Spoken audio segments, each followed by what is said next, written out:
नमस्कार, मैं मोहित चौधरी सदरपुर। आप देख रहे हैं विवा विस्टम। जी हाँ साथियों, आज की कहानी है राज की। जी हाँ, राज, बदला हुआ नाम। राज ऑनलाइन गेमिंग का शौकीन था। उसको ये शौक कैसे पड़ा, इसकी बात बाद में करेंगे। पहले जानते हैं कि 26 दिसंबर 2019 की रात क्या हुआ।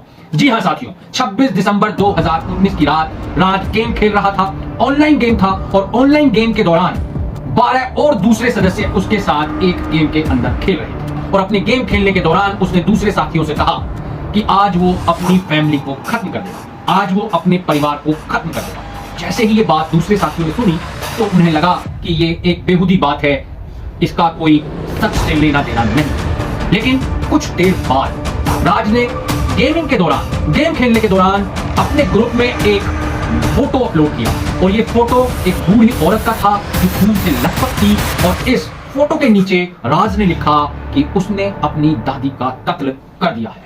जैसे ये फोटो दूसरे साथियों ने देखा वो तुरंत घबरा गए।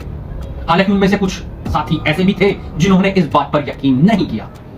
लेकिन इन सबको हैरानी तब हुई जब कुछ देर बाद एक दूसरा फोटो अपलोड किया गया और इस बार राज ने फोटो के नीचे लिखा कि उसने अपनी मां का कत्ल कर दिया और यह फोटो भी खून से लथपथ थी। राज ने कहा कि आज मैं अपने पूरे परिवार को खत्म कर दूंगा। अभी मेरे परिवार में मेरी बहन और मेरे पिताजी बाकी हैं और मैं जेल चला जाऊंगा। और यह फोटो देखने के बाद राज के साथ खेल रहे 12 लोग घबरा गए। उनमें से एक दो साथियों ने पुलिस को इन्फॉर्म कर दिया। पुलिस हरकत में आई और पुलिस ने गेमिंग कंपनी को तुरंत संपर्क किया और कहा कि राज नाम का ये प्रोफाइल है, ये उसकी आईडी है, ये गेम खेल रहा है, इसकी जानकारी हमें। तो कंपनी ने एक आईपी एड्रेस दिया, दूसरा एक मोबाइल नंबर जिससे इस गेम को एक्टिवेट करने के लिए पेमेंट होती थी, जैसे गूगल पे का या पेटीएम का वो नंबर था। और इसी नंबर और आईपी एड्रेस के माध्यम से पुलिस ने एग्जैक्ट लोकेशन निकाल ली और ये काम बहुत जल्दी हुआ। ये काम हो ही रहा था कि उस गेमिंग ऐप पर एक फोटो और अपलोड किया गया। इस बार एक लड़की थी, खून से लथपथ, और राज का कहना था कि उसने ये कत्ल कर दिया है। पुलिस हैरान थी। पुलिस को लग रहा था ये झूठ भी हो सकता है, दूसरे साथियों को भी लग रहा था ये झूठ हो सकता है। लेकिन पुलिस ने बहुत ही तत्परता के साथ काम किया कि अगर झूठ भी होगा तो हम देख लेंगे, लेकिन अगर ये सच हुआ तो अभी हम किसी की जान बचा सकते हैं। और पुलिस को जब एग्जैक्ट लोकेशन मिल गई, पुलिस घर की तरफ रवाना हुई और उसके घर के पास तक पहुंचने ही वाली थी कि एक फोटो और अपलोड हुआ और इस बार उसने कहा ये मेरे पिताजी हैं, मैंने इनका कत्ल कर दिया। अब पुलिस आ जाएगी और मुझको मिलेगी। उसके बाद जब पुलिस घर पहुंची, दरवाजा खोला तो देखा कि हर कमरे में एक लाश पड़ी हुई है। राज कंप्यूटर पर बैठा है, गेम खेल रहा है। राज को गिरफ्तार कर लिया गया और उससे पूछताछ की गई कि आखिर उसने ये घिनौना काम क्यों किया।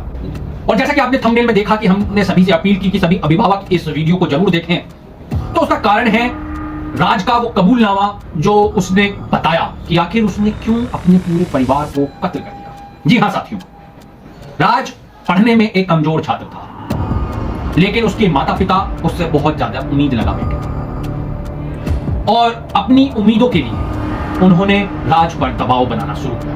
और जब राज ने 12वीं पास की तो उससे कहा गया कि आपको इंजीनियरिंग पास करने के बाद एक इंजीनियर की बहुत अच्छी सी नौकरी करनी है। राज ने इंजीनियरिंग कॉलेज में एडमिशन लेने के लिए एंट्रेंस एग्जाम दिया, जिसमें वो कामयाब नहीं हो सका। किसी तरीके से उसने अपने पूरे परिवार को मनाया और कहा कि मैं तैयारी करूंगा और अगली बार जब एग्जाम होंगे तो मैं एडमिशन ले लूंगा और मैं पास हो जाऊंगा। एक बार फिर इंजीनियरिंग कॉलेज के लिए एंट्रेंस एग्जाम हुए और राज फेल। लेकिन राज के ऊपर इतना दबाव था अपने माता पिता का, अपने परिवार का, कि उसको डर सताने लगा कि अब वो ये बात अपने परिवार में कैसे बताए कि वो दूसरी बार भी फेल हो गया है। और यही डर उसे एक बहुत बड़ा गुनहगार बना बैठा। जी हाँ साथियों, ये डर उसे बहुत बड़ा गुनहगार बना बैठा।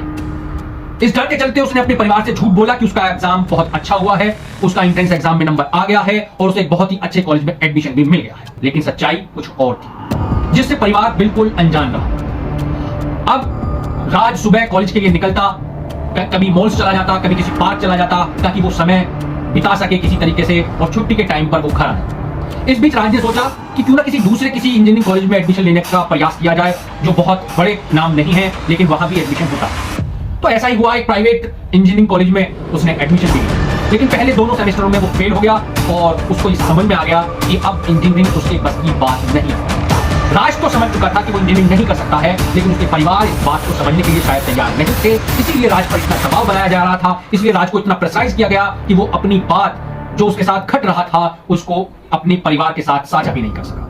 ये सब चल ही रहा था कि समय बीत गया। ऑनलाइन गेमिंग खेलते खेलते वो बहुत ही अच्छा एक महारथी बन गया ऑनलाइन गेमिंग का, लेकिन इस बीच वो समय भी पूरा हो गया जिसमें उसकी इंजीनियरिंग की डिग्री पूरी हो जानी चाहिए थी। अब माता पिता को लगने लगा कि बच्चा इंजीनियरिंग की डिग्री लाने वाला है और एक अच्छी नौकरी पर चला जाएगा।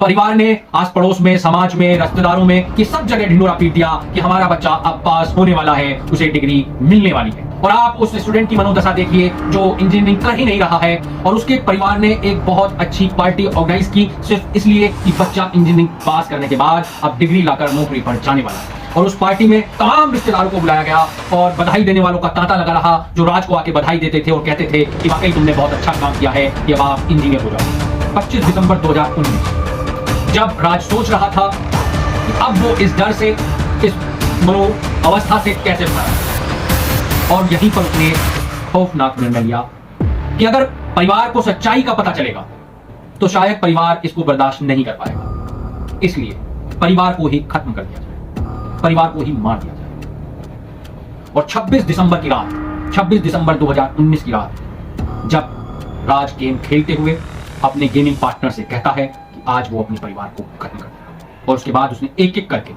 अपनी दादी, अपनी माँ, अपनी बहन और अपने पापा को मौत के घाट उतार दिया। मैं सन्न हूं, मैं दुखी हूं, मैं व्यथित हूं, ये सोचकर कि आखिर परवरिश कैसी मिली। जी हां साथियों, जब राज को पुलिस ने पकड़ा तो पुलिस ने कहा कि जब आप इतने परेशान थे, समाज को आप पर इतना दबाव था, तो आपके पास एक ऑप्शन था कि आप सुसाइड कर लें। उन्होंने कहा कि हाँ, मैंने सोचा तो था कि मैं सुसाइड करूं, लेकिन सुसाइड करने की मैं हिम्मत नहीं करता, मुझे सुसाइड से डर, इसलिए मैंने दूसरा रास्ता किया। मैं खुद नहीं, लेकिन अपने पूरे परिवार को मार। उसके बाद ये केस जब कोर्ट में गया तो सारे गवाहों और सारे सबूतों को ध्यान में रखकर जब जज साहब ने इस पर फैसला सुनाया तो राज को 40 साल की सजा सुनाई गई। जब उसको सजा सुनाई गई तो उस समय उसकी उम्र 23 साल थी। 40 साल की सजा और दी गई और सजा में लिख दिया गया कि कभी भी वो पैरोल पर बाहर नहीं आएगा, मतलब कि एक बार जेल जाने के बाद वो 40 साल तक जेल के अंदर ही रहेगा। 63 इयर्स होने के बाद वो जेल से बाहर आ सकता था। लेकिन जब उसके आस पड़ोस से पूछा गया कि अगर वो जेल से बाहर आएगा तो उनका क्या रिएक्शन होगा, तो उन्होंने कहा कि ऐसे व्यक्ति को समाज में वापस नहीं आना चाहिए, समाज के लिए ऐसे व्यक्ति खतरा होते हैं। तो अभिभावकों से मेरा कहना है कि अगर आपका बच्चा कुछ अच्छा नहीं कर पा रहा है तो उसके साथ खड़े हों, उसकी मनोदशा को समझें। और हर बच्चा स्पेशल होता है, जरूरी नहीं है कि जो आप चाहते हैं आपका बच्चा भी वैसा ही सोचता, वैसा ही करना चाहता। आप बच्चों से बात करें कि वो क्या चाहते हैं, क्या करना चाहते हैं। जैसा आप बच्चा चाहते हैं और जो आप चाहते हो, दोनों आपस में एक म्यूचुअल अंडरस्टैंडिंग के साथ निर्णय लें तो निश्चित तौर पर आपको अच्छे रिजल्ट मिलेंगे। वरना दबाव में बच्चे किस रास्ते पर निकल जाएं ये कहना बड़ा मुश्किल है। धन्यवाद। आप देख रहे हैं वीवा विस्टा, मैं मोहित चौधरी सदरपुर, कैमरामैन वानी चौधरी के साथ।